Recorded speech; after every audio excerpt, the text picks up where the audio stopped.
사도신경으로 우리의 신앙을 고백하겠습니다. 나는 전능하신 아버지 하나님, 천지의 창조주를 믿습니다. 나는 그의 유일하신 아들, 우리 주 예수 그리스도를 믿습니다.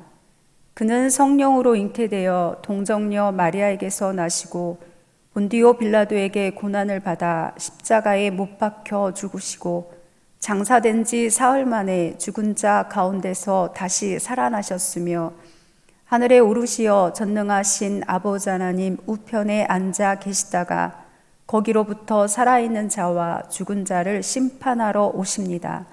나는 성령을 믿으며 거룩한 공교회와 성도의 교제와 죄를 용서받는 것과 몸의 부활과 영생을 믿습니다. 아멘. 찬송 524장 찬양하겠습니다. 524장입니다.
오늘 함께 나눌 말씀은 사도행전 13장 44절에서 52절입니다.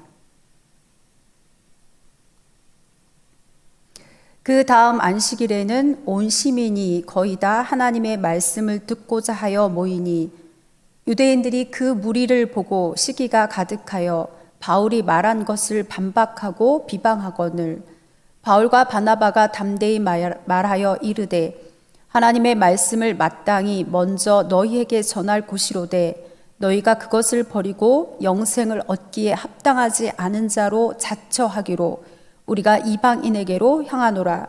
주께서 이같이 우리에게 명하시되 내가 너를 이방의 빛으로 삼아 너로 땅끝까지 구원하게 하리라 하셨느니라 하니 이방인들이 듣고 기뻐하여 하나님의 말씀을 찬송하며 영생을 주시기로 작정된 자는 다 믿더라.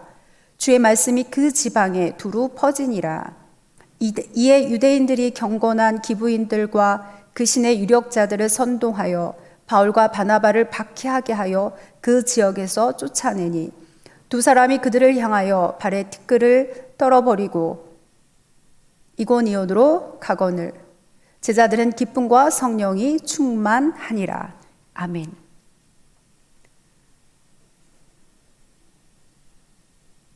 사도행전 13장을 나누고 있습니다. 지난 시간에 나눈 말씀은 이랬습니다. 바울과 바나바가 비시디아 안디옥에 이르러서 회당에 모인 사람들에게 예수 그리스도의 복음을 전하고 그 말씀이 끝났을 때 그곳 사람들이 다음 안식일에도 이 말씀을 전해줄 것을 요청했습니다.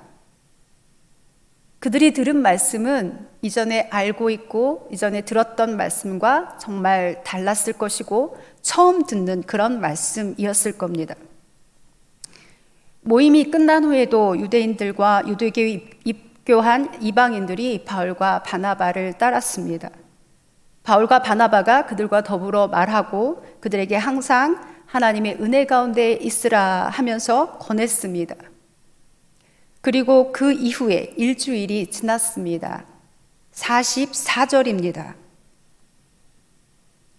그 다음 안식일에는 온 시민이 거의 다 하나님의 말씀을 듣고자 하여 모이니, 사람들의 요청으로 그 다음 안식일에도 회당에서 하나님의 말씀을 전합니다.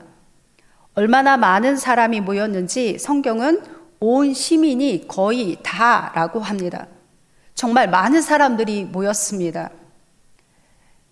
그 전주 회당에서 말씀을 들은 사람들이 복음의 말씀을 듣고 다른 많은 이들에게 이야기했을 것입니다. 그러니 온 시민이 거의 다 하나님의 말씀을 듣고자 모인 거지요.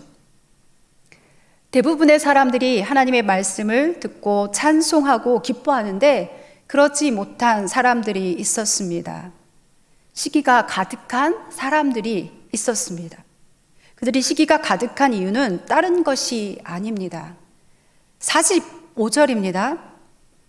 유대인들이 그 무리를 보고 시기가 가득하여 바울이 말한 것을 반박하고 비방하거늘. 그 무리를 보고 시기가 가득하여입니다. 바울이 다른 걸 한 것이 아닙니다. 단지 그리스도의 복음을 전한 것뿐입니다. 그런데 그 설교를 듣기 위해 온 시민이 거의 다 모인 것을 보고 그 무리를 보고 시기가 가득하였습니다. 아니, 하나님의 말씀을 듣기 위해 사람들이 많이 모였다 그러면 좋은 거잖아요. 그러나 그들에게는 그것이 보이지 않았던 것 같습니다. 하나님의 말씀을 듣고자 이 많은 사람들이 모였더니 감사합니다가 아닙니다. 모인 무리를 보면서 시기가 가득하였습니다. 이 시기가 가득한 사람들은 유대인들이었습니다. 유대인들이 다 그랬다라는 말은 아닙니다. 회당에 모인 이들은 유대교에 입교한 이방인을 제외하면 거의 다 유대인이었습니다. 말씀을 듣고 바울과 바나바를 따르고 그 말씀을 듣고자 모인 유대인들이 바울을 시기했다 보기는 어렵습니다. 그러니 시기가 가득한 이 사람들은 회당에서 설교를 도맡아 하던 유대교 지도자들과 그 추종자들이었습니다. 자신이 말씀을 전할 때에는 보이지 않던 온 시민이 거의 다 모인 것을 보고 시기심에 빠졌습니다. 자신들의 종교적 권위와 자존심이 손상되었다라고 느낀 거지요. 시기라는 말은 국어사전에 남이 잘 되는 것을 셈하여 미워함이라고 나와 있습니다.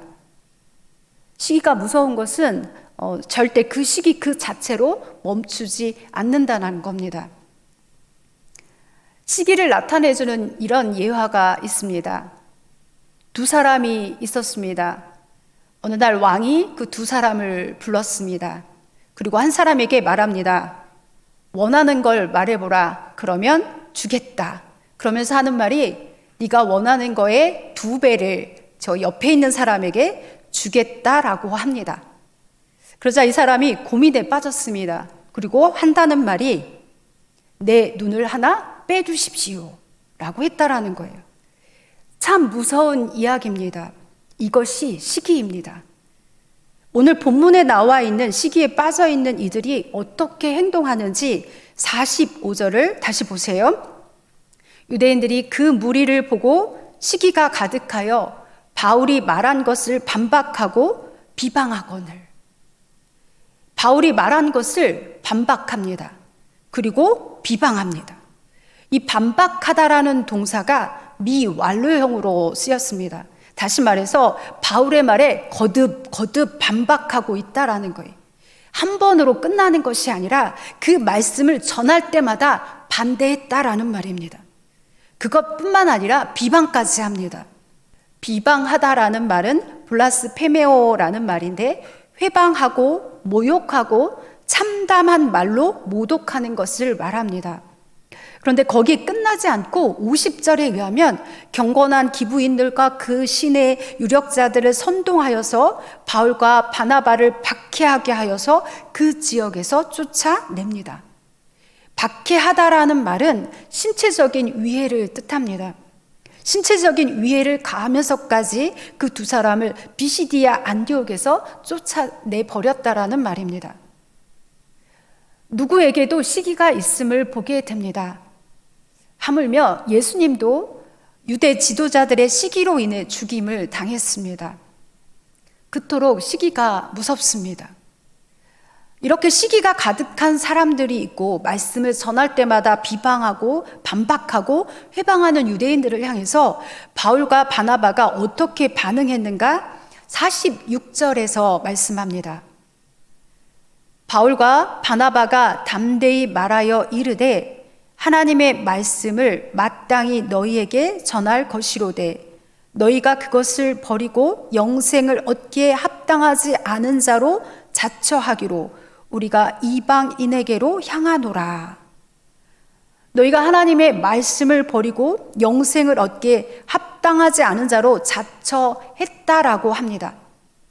이 자처하다라는 말은 판정하다, 작정하다, 결정하다라는 의미를 가집니다.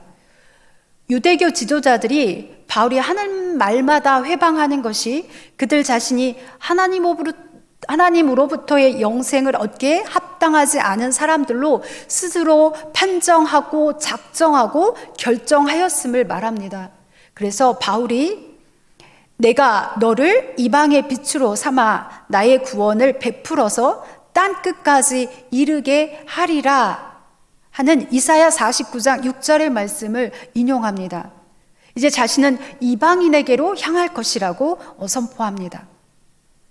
이 말은 유대인에게는 복음을 전하지 않고 이방인들에게만 복음을 전하겠다라는 말이 아닙니다. 분명 바울은 이방인의 사도라 불려집니다. 그러나 그의 사역은 이방인에게만 해당되지 않습니다. 51절에서 14장 1절까지의 말씀을 보면 두 사람이 그들을 향하여 발에 티끌을 떨어버리고 이고니온으로 가거늘 제자들은 기쁨과 성령이 충만하니라. 이에 이고니온에서 두 사도가 함께 유대인의 회당에 들어가 말하니 유대와 헬라의 허다한 무리가 믿더라. 비시디아 안디옥에서 쫓겨나면서 그들이 간 곳은 이고니온입니다. 그리고 그곳에서 그들이 간 곳 또한 유대인의 회당이었습니다. 이고니온 이후에도 마찬가지였습니다. 14장 1절은 분명하게 말씀합니다. 유대와 헬라의 허다한 무리가 믿더라 합니다. 가는 곳마다 유대인뿐만 아니라 이방인에게도 복음을 전했습니다. 바울 자신이 이방인에게로 향할 것임을 말하자 그 말을 들은 이방인들이 기뻐하며 이방인을 구원하시리라는 하나님의 말씀을 찬송하며 믿었습니다. 그런데 영생을 주시기로 작정된 자는 다 믿더라. 이 구절이 조금 혼동이 있지 않을까 싶어서 잠시 살펴보려고 합니다. 이 작정하다라는 말은 지명하다, 지정하다라는 의미입니다. 어떻게 보면 이미 하나님께서 지명하고 지정해 놓으신 건가 싶을 겁니다. 마치 하나님의 말씀을 버리고 영생을 얻기를 합당하지 않은 자로 자처한 자, 그리고 영생을 주시기로 작정된 자, 이렇게 나뉘어져 있고 미리 정해진 거 아닌가라는 생각을 할 겁니다. 근데 바울은 하나님의 말씀을 먼저 전했습니다. 회당에 들어가서 말씀을 전하기 전에 작정된 자, 아닌 자 이렇게 나누고 작정된 자, 믿은 자만을 향해서 말씀을 선포하지 않았다라는 거예요. 그들이 그 말씀을 듣고 믿은 것과 믿지 않은 것의 결과를 가지고 받아들이는 자, 작정된 자, 이렇게 이야기하는 거죠. 마태복음 13장에는 4가지 땅에 떨어진 씨의 비유가 나옵니다. 우리가 다 아는 것처럼 씨를 뿌리러 나가는 자가 씨를 뿌릴새, 어떤 씨는 길가에, 또 어떤 것은 흙이 얕은 돌밭에, 가시떨기에, 그리고 좋은 땅에 떨어집니다. 이 말씀의 결론은 길가와 돌밭, 가시떨기에서는 열매가 없지만 좋은 땅에 떨어진 씨앗이 100배, 60배, 30배 열매를 맺었다라고 말씀합니다. 그래서 우리 모두 좋은 땅이 되어서 30배, 60배, 100배의 열매를 맺읍시다라는 설교를 많이 들었을 것입니다.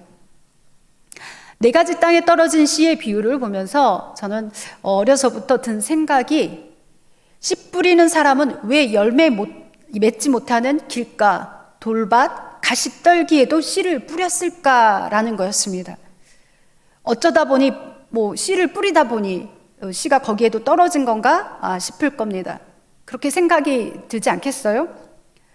솔직히 좋은 땅에만 뿌리면 헛수고하지 않아도 된다라는 생각이 듭니다. 근데 우리가 한번 생각해 볼 것은 팔레스타인의 씨의 파종법은 우리와 다르다라는 거예요. 그것은 물이 귀합니다. 우리나라는 파종하기 전에 땅을 갈아엎습니다. 그리고 고르게 한 다음에 씨를 뿌립니다.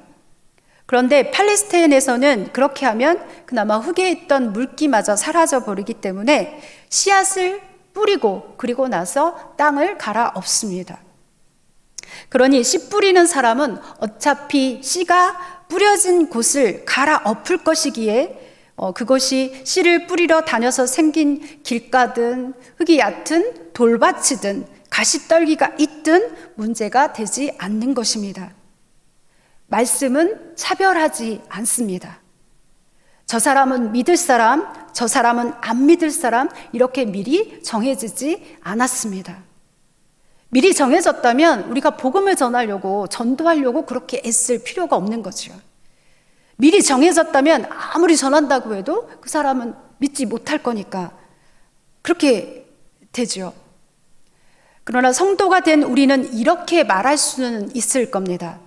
주께서 나를 택하시고 나를 부르시고 예수 믿게 하셔서 구원받게 하셨다라고 말입니다. 하나님의 은혜가 아니면 우리가 주를 주님이라고 고백하지 못합니다.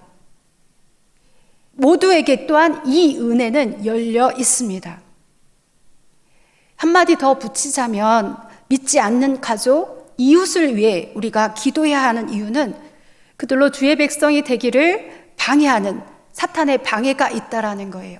영적 전쟁이 있기 때문에 기도해야 하고 더 애써서 전도해야 하는 것입니다. 바울이 말씀을 전하고 그 말씀을 받아들인 이들 가운데 하나님의 역사는 계속되었습니다. 49절입니다. 주의 말씀이 그 지방에 두루 퍼지니라. 예수 그리스도의 복음에는 생명력이 있습니다. 방해를 받든 박해를 받든 복음의 능력이 있어서 믿는 자로 하여금 그 생명이 흘러갑니다. 믿는 자들 속에 역사가 일어납니다. 그 결과 주의 말씀이 그 지방에 두루 퍼졌습니다. 그러자 앞에서도 이야기했지만 시기가 가득했던 유대인들이 가만히 있지 않죠. 주의 말씀이 그 지방에 두루 퍼지는 꼴을 두고 볼 수 없었습니다. 그래서 경건한 기부인들과 그 신의 유력자들을 선동하여서 그 두 사람을 박해하여 그 지역에서 쫓아내는 거죠. 51절입니다. 두 사람이 그들을 향하여 발에 티끌을 떨어버리고 이고니온으로 가거늘. 발에 티끌을 떨어버리는 것은 유대인의 풍습입니다. 자신은 상대와 더 이상 관계가 없다라는 것, 자신은 무관하다는 것을 의미하는 행동입니다.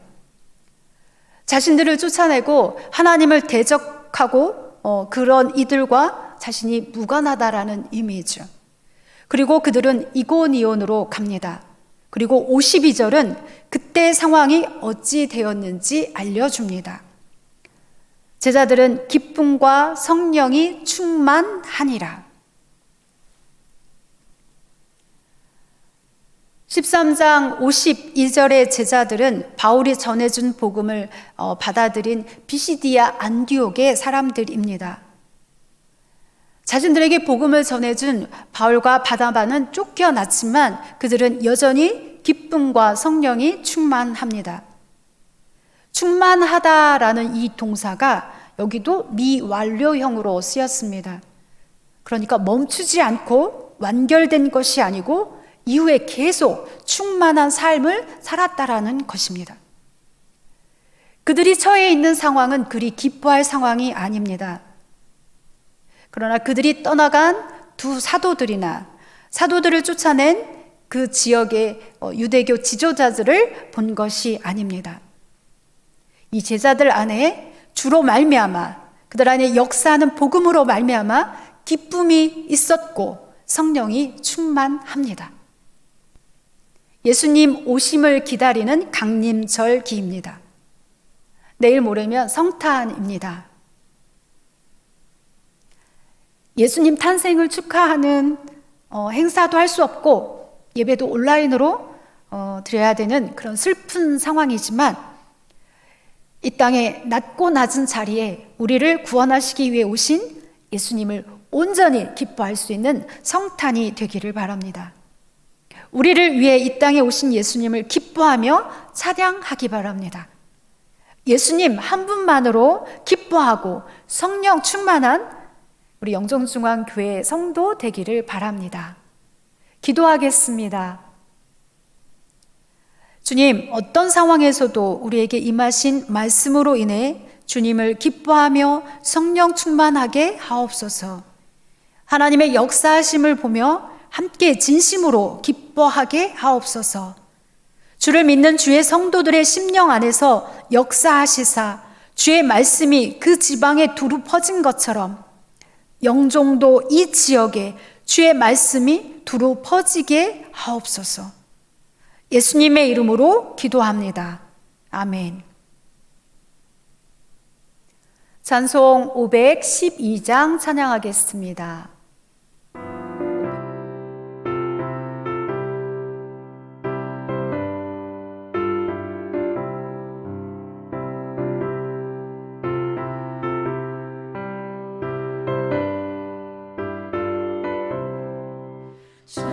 천성기를 버리고 죄에 빠진 우리를 예수 영접하시니 어찌 감사할까.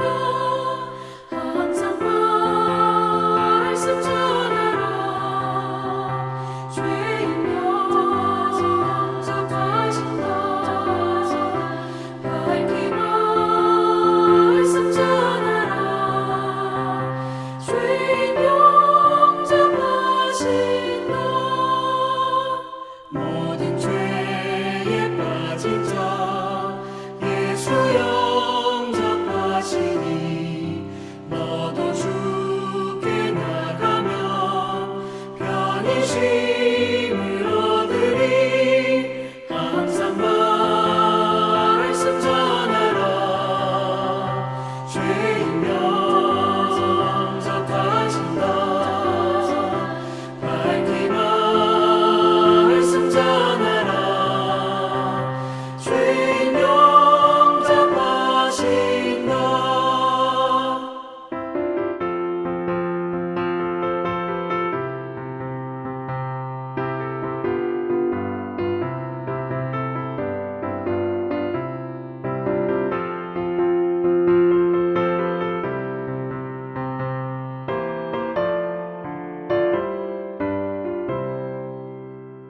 지금 마음이 변하고 지금 의미 없음은 나의 공로 아니요 오직 주의 공로라. 항상 말씀 전하라. 죄인 영접하신다. 밝히 말씀 전하라.